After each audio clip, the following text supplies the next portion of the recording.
Hello guys, welcome to Master by Learning YouTube channel. So இந்த வீடியோவில் வந்து standard deviation and variance வந்து எப்படி கண்டுபிடிக்கிறதுன்றதை பார்க்க போகிறோம். அண்ட் இந்த கான்செப்டில் வந்து பாப்புலேஷன் அண்ட் சாம்பிள் சொல்லிட்டு ரெண்டு இருக்கும். ஸோ ரெண்டுத்துக்குமே வந்து தனியாக ஸ்டாண்டர்ட் டீவியேஷன் வேரியன்ஸ் அப்படின்னு செப்பரேட் ஃபார்முலாஸஸ் இருக்குது.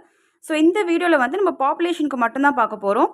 ஸோ அதுக்கான ஃபார்முலாஸஸ் என்ன அண்ட் தென் ஒரு சின்ன ப்ராப்ளமும் சால்வ் பண்ண போகிறோம். ஸோ இந்த வீடியோ ஃபுல்லாக பாருங்கள். So first standard deviation variance அப்படின்றது வந்து பாப்புலேஷன் சாம்பிள் ரெண்டுத்துக்குமே இருக்குன்னு சொல்லியிருந்தேன் இல்லைங்களா. ஸோ ஃபர்ஸ்ட் பாப்புலேஷனா என்ன அண்ட் சாம்பிள்னா என்ன அப்படின்றத ஃபஸ்ட் நம்ம பார்த்துடலாம். பாப்புலேஷன் அப்படின்றது வந்து ஒரு complete set of individuals or objects or data points நம்ம சொல்லுவோம். ஒரு கம்ப்ளீட் டேட்டா செட் எடுத்துக்கிட்டிங்கன்னா அதுதான் பாப்புலேஷன். ஒரு கம்ப்ளீட் டேட்டா செட்டில் இருக்கிற டேட்டா எல்லாத்தையுமே நம்ம வந்து ஒரு அனாலிசிஸ்க்கு எடுக்க போகிறோம் அப்படின்றது தான் பாப்புலேஷன். ஸோ எக்ஸாம்பிளுக்கு பார்த்தீங்கன்னா ரியல் டைமில் ஒரு ஆல் ஸ்டூடெண்ட்ஸ் இன் ஏ ஸ்கூல், ஒரு ஸ்கூலில் இருக்கிற எல்லா ஸ்டூடெண்ட்ஸையும் நம்ம ஒரு அனாலிஸ்க்கு எடுக்க போகிறோம் அப்படின்னா அது வந்து பாப்புலேஷன். இதுவே சாம்பிள் அப்படின்றத பார்த்தீங்கன்னா a subset of population that is selected for analysis. ஒரு பாப்புலேஷன்லேருந்து ஒரு சப்செட் கொஞ்சோண்டு ஒரு பாப்புலேஷன்ஸை மட்டும் தான் நம்ம எடுக்க போகிறோம் சாம்பிளுக்கு அப்படின்றது வந்து சாம்பிள் சொல்லுவோம். இங்கே எக்ஸாம்பிள் பாருங்கள், 50 students randomly selected from the different classes. So எல்லா ஸ்டூடெண்ட்ஸையும் மென்ஷன் பண்ணுறது பாப்புலேஷன். ஒரு ஸ்கூல்லேருந்து ஒரு 50 ஸ்டூடெண்ட்ஸை மட்டும் நம்ம ரேண்டமாக எடுக்க போகிறோம், அதுலேருந்து கொஞ்சம் சாம்பிள் எடுக்க போகிறோம் அப்படின்றது தான் சாம்பிள்ஸ் அப்படின்னு நம்ம சொல்லுவாங்க. அதில் இப்போ நம்ம ஸ்டாண்டர்ட் டீவியேஷன் அண்ட் வேரியன்ஸை பார்க்கலாம். கொஷனில் எப்படி கொடுப்பாங்கன்னு பார்த்தீங்கன்னா find the standard deviation population அப்படின்னு கொடுக்கலாம். இல்லை வந்து பாப்புலேஷன் ஸ்டாண்டர்ட் டீவியேஷன் கண்டுபிடிக்க சொல்லி அந்த மாதிரி கொடுப்பாங்க. பட் எடுத்தவொடனே நம்ம ஸ்டாண்டர்ட் டீவியேஷன் கண்டுபிடிக்க முடியாது. ஸோ அதுக்கு முன்னாடி நம்ம கண்டுபிடிக்க வேண்டியது ரெண்டு டேர்ம்ஸ் இருக்குது, variance and sum of squares அப்படின்னு ரெண்டு கான்செப்ட் இருக்குது. ஸோ ஃபஸ்ட் நீங்கள் சம் ஆஃப் ஸ்கொயர் கண்டுபிடிப்பீங்க, அதுக்கு உங்களுக்கு ஒரு ஆன்சர் வரும். அந்த ஆன்சரை நீங்கள் வேரியன்ஸில் நீங்கள் சப்ஸ்டியூட் பண்ணணும். தென் வேரியன்ஸ் நீங்கள் சப்ஸ்டியூட் பண்ணிட்ட பிறகு அதில் ஒரு ஆன்சர் கிடைக்கும். அந்த ஆன்சரை வந்து நீங்கள் ஸ்டாண்டர்ட் டீவியேஷனுக்கு சப்ஸ்டியூட் பண்ணணும். ஸோ இந்த மாதிரி தான் ஆர்டராக வரும். So first sum of squares வந்து எப்படி கண்டுபிடிக்கணுன்றதை பார்க்கலாம். ஸோ சம் ஆஃப் ஸ்கொயர்ஸ் அப்படின்றது வந்து பாப்புலேஷனுக்கு, இங்கே இருக்கிறது எல்லாமே பாப்புலேஷனுக்கு தான். ஸோ சாம்பிளுக்கு வந்து ஃபார்முலாஸில் கொஞ்சம் டிஃப்ரென்ஸ் இருக்கும். ஓகேங்களா. ஃபர்ஸ்ட் வந்து இந்த ரெப்ரசன்டேஷன் சிம்பிளை பார்த்துக்கோங்க. ஸ்டாண்டர்ட் டீவியேஷன் சிக்மா அப்படின்னு நம்ம ரெப்ரசென்ட் பண்ணியிருப்போம். வேரியன்ஸை வந்து sigma square and sum of ஸ்கொயர்ஸை நம்ம எஸ்எஸ்ன்னு டினோட் பண்ணியிருக்கோம். ஸோ இது வந்து பாப்புலேஷனுக்கு மட்டும் தான், சாம்பிளுக்கு இங்கே எல்லாமே டிஃபராக இருக்கும். ஓகேங்களா. எஸ்ன்ற மாதிரி ரெப்ரசென்ட் பண்ணியிருப்பாங்க சாம்பிளில். இப்போ நம்ம பாப்புலேஷனுக்கு பார்க்க போகிறோம். ஸோ பாப்புலேஷனுக்கு sigma square and sum of ஸ்கொயர்ஸை நம்ம இந்த மாதிரி சிம்பிள்ஸை நம்ம யூஸ் பண்ணுவோம். ஃபர்ஸ்ட் வந்து சம் ஆஃப் ஸ்கொயர் எப்படி கண்டுபிடிக்கணும் அப்படின்றத பார்க்கலாம் பாப்புலேஷனில். ஸோ டெஃபினேஷன்ஸ் இதை நோட் பண்ணிக்கோங்க. The sum of squared equals to the sum of all squared deviations. ஒன்றுமே இல்லை, சம்மேஷன் ஆஃப் எக்ஸ் மைனஸ் மியூன்றதை நல்லா ஞாபகம் வச்சுக்கோங்க. ஸோ இது என்னது அப்படின்னா மியூ அப்படின்றது பாப்புலேஷன் மீன், அதுக்கப்புறமா வந்து எக்ஸ்ன்றது ஒரிஜினல் ஸ்கோர். அதாவது இப்போ நம்ம பாப்புலேஷன் எடுக்கிறோம், ஒரு டேட்டாஸ் கொடுத்துருப்பாங்க இல்லையா, அந்த டேட்டா தான் எக்ஸு. ஓகேவா. அதோட பாப்புலேஷன் மீனை நம்ம மைனஸ் பண்ணும்போது ஒரு ஆன்சர் கிடைக்கும். அது எல்லாத்தையுமே நம்ம ப்ளஸ் பண்ணோன்னா அதுதான் சம் ஆஃப் ஸ்கொயர்ஸ். நீங்கள் இங்கே ப்ராப்ளம்ஸை நீங்கள் பார்க்கும்போது உங்களுக்கு இன்னும் கிளியராக புரியும்.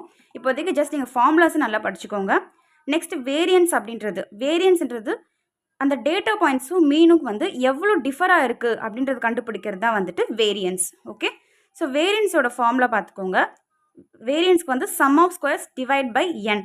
இந்த என் அப்படின்றது என்னென்னா நம்பர் ஆஃப் எக்ஸ் ஸ்கோர்ஸ் அப்படின்னு சொல்லியிருக்காங்க. நம்ம எத்தனை பாப்புலேஷன் ஆஃப் டேட்டாஸ் கொடுத்துருக்கோமோ எத்தனை இருக்குது அப்படின்றது ஜஸ்ட் அதோட கவுண்ட்டு தான் வந்துட்டு என் அப்படின்றது. நெக்ஸ்ட் வந்து ஸ்டாண்டர்ட் டீவியேஷன் அப்படின்றது வந்து just square root of variance. இந்த டேர்மை மட்டும் நல்லா ஞாபகம் வச்சுக்கோங்க. ஸ்டாண்டர்ட் டீவியேஷன் அப்படின்றது square root of variance. Okay. So அதில் வந்து என்ன ஆகும்னா ஸ்டாண்டர்ட் டீவியேஷனுக்கு சிம்பிள் வந்து சிக்மா, வேரியன்ஸ்க்கு வந்து சிக்மா ஸ்கொயர் பார்த்துருந்தோம்.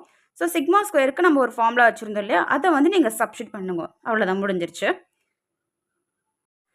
ஓகே. இப்போ வந்து நம்ம ஃபார்முலாஸ்லாம் பார்த்தோம் இல்லைங்களா. ஸோ எப்படி வந்து ஒரு ஸ்டாண்டர்ட் டீவியேஷன் கண்டுபிடிக்கலாம் ஒரு பாப்புலேஷன் டேட்டாவில் அப்படின்றத நம்ம பார்க்கலாம். ஸோ இங்கே கொடுத்துருக்கிற எக்ஸ் அப்படின்னு இருக்கு இல்லைங்களா, இதுதான் வந்துட்டு டேட்டாஸ். கொஷனில் கொடுத்துருக்கிற அந்த டேட்டா இதில் தான் இத்தனை ஸ்கோர்ஸ் தான் வந்து நம்ம பாப்புலேஷனில் இருக்குது அப்படின்ற மாதிரி ஸ்கோர்ஸ் கொடுத்துருக்காங்க. ஃபர்ஸ்ட் வந்து இது எல்லாத்தையுமே வந்து நீங்கள் ஒரு ஆர்டரில் ஒரு காலமில் நீங்கள் இப்படி எழுதிக்கோங்க. ஃபர்ஸ்ட் ஸ்டெப் என்ன பண்ணோன்னா என் வேல்யூவை கண்டுபிடிக்கணும். என்னன்றது எத்தனை இருக்குது அப்படின்றத கண்டுபிடிக்க போகிறோம். இங்கே வந்து டோட்டலாக வந்து 7 இருக்கும். ஸோ 1 2 3 4 5 6 7 இருக்குது இல்லைங்களா. So n is equal to 7. Next வந்து இது எல்லாத்தையும் நம்ம ப்ளஸ் பண்ண போகிறோம். அதாவது சம்மேஷன் ஆஃப் எக்ஸ்ன்னு போட்டிருக்கோம். ஸோ சம்மேஷன் அப்படின்றது ஒன்றும் இல்லை, சம் ஆஃப் ஸ்கோர்ஸ்ன்னு உங்களுக்கு தெரியும். So sum of x scores அவ்வளோதான். 13 10 இது எல்லாத்தையுமே நீங்கள் ப்ளஸ் பண்ணிட்டே வாங்க, 70 வரும். அதை எடுத்து எழுதிக்கோங்க. இது செகண்ட் ஸ்டெப். தேர்ட் ஸ்டெப் வந்து நம்ம மியூ கண்டுபிடிக்கணும். மியூ கண்டுபிடிக்கணும் அப்படின்னா அதுக்கான ஃபார்முலா வந்து இதுதான். நீங்கள் ஜென்ரலாக மீன் மீடியன் இதெல்லாம் கண்டுபிடிச்சிருப்பீங்களா, அதே தான். மீன் அப்படின்றது எல்லாத்தையும் ப்ளஸ் பண்ணிவிட்டு டிவைட் பை எத்தனை கவுண்ட் இருக்குது அப்படின்றத நீங்கள் இங்கே கீழே டிவைஸில் போடணும், அவ்வளோதான்.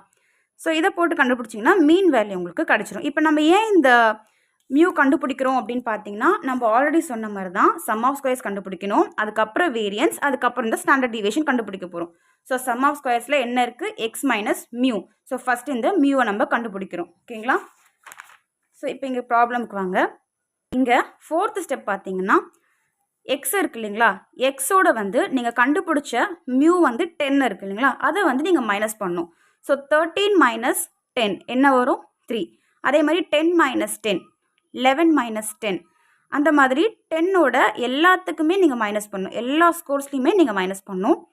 மைனஸ் பண்ணும்போது உங்களுக்கு ஒரு வேல்யூ கிடைக்கும்.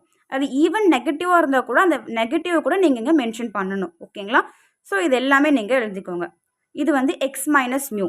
இப்போ இதை வந்துட்டு கிடைச்ச இந்த வேல்யூஸை ஃபிஃப்த்து ஸ்டெப்பில் வந்து ஸ்கொயர் பண்ணணும். லைக் ஏன்னா மெயினாக வந்து இந்த நெகட்டிவ் சால்வ் பண்ணுறதுக்காக தான் மெயினாக வந்து நம்ம இங்கே ஸ்கொயர் பண்ணுறோம். ஸோ 3யை வந்து நம்ம 3 3s 9, லைக் அந்த மாதிரி ஃபுல்லாகவே நம்ம ஸ்கொயர் பண்ணிடுறோம். ஓகே, ஸ்கொயர் பண்ணதை வந்து நம்ம ஆட் பண்ணுறோம். இந்த இடத்துல தான் கன்ஃபியூஸ் ஆகும் எதை நம்ம ஆட் பண்ண போகிறோம் அப்படின்றது. இதை தான் நம்ம ஆட் பண்ண போகிறோம். ஏன்னா சம் ஆஃப் ஸ்கொயர்ஸில் இங்கே டெஃபினேஷனில் பாருங்கள் ஹோல் ஸ்கொயர்னு இருக்குது. ஸோ அதை தான் வந்துட்டு நம்ம சம்மேஷன் பண்ண போகிறோம். அகெயின் சம்மேஷன்னா என்ன, சம் ஆஃப் ஆல் இந்த டேர்மை ப்ளஸ் பண்ணணும். ஓகேங்களா? ஸோ இப்போ பாருங்கள், sum of all squared deviation, square பண்ண டீவியேஷன்ஸை நம்ம சம் பண்ணுறோம். ஓகேங்களா? ஸோ அப்படி பார்க்கும்போது ஸ்கொயர் பண்ண டீவியேஷன்ஸ் தான் இது எல்லாமே. இது எல்லாத்தையும் ப்ளஸ் பண்ணுறது தான் என்னது, சம் ஆஃப் ஸ்கொயர்ஸ். ஓகேங்களா? சம் ஆஃப் ஸ்கொயரோட ஃபார்முலாவுக்கு கரெக்டாக எதாவது அப்ளிகபிள் ஆகிடுச்சு. ஸோ பார்த்தீங்கன்னா இங்கே இருக்க எல்லாத்தையும் தான் நான் இங்கே ரைட் அப்ஸ் எழுதியிருக்கேன். எல்லாமே ப்ளஸ் பண்ணிட வேண்டியதான். இது sum of square. So first வந்து நம்ம சம் ஆஃப் ஸ்கொயர் கண்டுபிடிச்சாச்சு. நெக்ஸ்ட் டேர்ம் என்னது அப்படின்னு பார்த்தீங்கன்னா வேரியன்ஸ். இப்போ நம்ம இந்த கண்டுபிடிச்ச ஆன்சரை வந்து வேரியன்ஸில் நம்ம யூஸ் பண்ண போகிறோம். வேரியன்ஸோட ஃபார்முலா என்ன, sum of square divide by N. So sum of ஸ்கொயரோட ஆன்சர் அதுக்கப்புறம் டிவைட் பை என். பாருங்க, சம் ஆஃப் ஸ்கொயர்ஸ் நம்ம 22 கண்டுபிடிச்சோம். And then N number of counts எத்தனை இருக்குது அப்படின்றது 7 போட்டாச்சு. கண்டுபிடிக்கும் போது உங்களுக்கு ஒரு ஆன்சர் கிடைக்கும். அவ்வளோதாங்க வேரியன்ஸ். அதே தான் நெக்ஸ்ட்டு வந்து standard deviation main formula. So இப்போ பார்த்தீங்கன்னா standard deviation is equal to root of variance அப்படின்னு இருக்குது. இங்கே கொடுத்துருக்காங்க பாருங்கள், இந்த டெஃபினேஷன்லேயே நீங்கள் அண்டர்ஸ்டாண்ட் பண்ணிக்கலாம். Square root of the mean of all squared deviations அப்படின்னு இருக்குது. ஸோ ஸ்கொயர் ரூட் அப்படி எடுத்துகிட்டு வேரியன்ஸ்க்கு ஒரு ஆன்சர் கண்டுபிடிச்சிங்க. ஈஸியாகவே நீங்கள் சால்வ் பண்ணிடலாம். இன்றைக்கி இவ்வளோ பெருசாக போகணும்னு அவசியம் இல்லை. வேரியன்ஸ்க்கு என்ன வேல்யூ கண்டுபிடிச்சிங்க அதை நீங்கள் ரூட் எடுக்கணும். ரூட் எடுத்திங்கன்னா உங்களுக்கு ஒரு வேல்யூ கிடைக்கும். ஸோ அதுதான் வந்துட்டு final standard deviation for population. So நீங்கள் இப்போ கண்டுபிடிச்சது வந்து ஒரு பாப்புலேஷன் டேட்டாவில் இருக்கிறது எப்படி ஸ்டாண்டர்ட் டீவியேஷன் கண்டுபிடிக்கலாம் அப்படின்றத. இப்போ உங்களுக்கு ஒரு இம்பார்ட்டண்டான பாயிண்ட் சொல்கிறேன், நல்லா நோட் பண்ணிக்கோங்க. இது வந்து ஜஸ்ட் ஒரு சப்ஜெக்ட் கண்டி நம்ம இப்போ அந்த சம்மை சால்வ் பண்ணோம். ரியல் டைமில் பார்த்தீங்கன்னா இப்போ ஒரு ஸ்டாட்டிஸ்டிக்ஸ்லாம் நம்ம யூஸ் பண்ணுவோம், டேட்டா சயின்ஸ் அப்படின்ற டொமைன்ஸில் இதெல்லாம். ஸோ இதை எப்படி நம்ம கண்டுபிடிப்பாங்கன்னா, ஒரு டேட்டா செட்டை யூஸ் பண்ணிவிட்டு இப்போ இங்கே இருக்குது இல்லைங்களா, நீங்கள் வேரியன்ஸ் கண்டுபிடிச்சிருக்கீங்க. இந்த வேரியன்ஸ்க்கும் நீங்கள் வந்து மீன் கண்டுபிடிச்சிருக்கீங்களா, இந்த மீனுக்கும் இது ரெண்டுத்துக்கும் எவ்வளோ வேல்யூ டிஃபர் ஆகிருக்கு அப்படின்றத நம்ம செக் பண்ணணும். வேல்யூ வந்து க்ளோஸாக இருக்குது அப்படின்னா ஸோ அப்போ டேட்டா வந்து கன்சிஸ்டண்ட்டாக தான் இருக்குது, கரெக்டாக தான் இருக்குன்னு அர்த்தம். இதுவே வந்து ரொம்ப கேப் இருக்கிற மாதிரி 600 700க்கு உள்ள டிஃப்ரென்சஸ் இருந்துச்சுன்னா அப்போ அந்த டேட்டா வந்துட்டு கண்டிப்பாக இன்கன்சிஸ்டண்ட்டாக இருக்குன்னு அர்த்தம். ஸோ இதுக்காக தான் நம்ம இந்த ஸ்டாண்டர்ட் டீவியேஷன் நம்ம கண்டுபிடிக்கிறோம் எப்படி இருக்குன்னு தெரிஞ்சுக்கிறதுக்கு. இங்கே வேரியன்ஸில் கூட பார்த்தீங்கன்னா தெரியும், measure of how data points differ from the mean. மீனுக்கும் நீங்கள் கண்டுபிடிச்சிருக்கிறதுக்கும் எவ்வளோ வேல்யூ டிஃபராக இருக்குது, மீனுக்கும் இந்த வேரியன்ஸ்க்கும் நீங்கள் செக் பண்ணிக்கலாம், ஸ்டாண்டர்ட் டீவியேஷனுக்கும் நீங்கள் செக் பண்ணலாம். இப்போ இது எல்லாமே பார்த்தீங்கன்னா க்ளோஸாக தான் இருக்குது. ஸோ அப்போ டேட்டா வந்து கன்சிஸ்டன்ட். ஓகேவா? So standard deviation variance for population வந்து இந்த வீடியோவில் நம்ம பார்த்துருந்தோம். இதே மாதிரி சாம்பிளுக்கும் இருக்குது. ஸோ சாம்பிளுக்கு வந்து சின்ன சின்ன மாடிஃபிகேஷன்ஸ் தான் இருக்குது ஃபார்முலாவில்.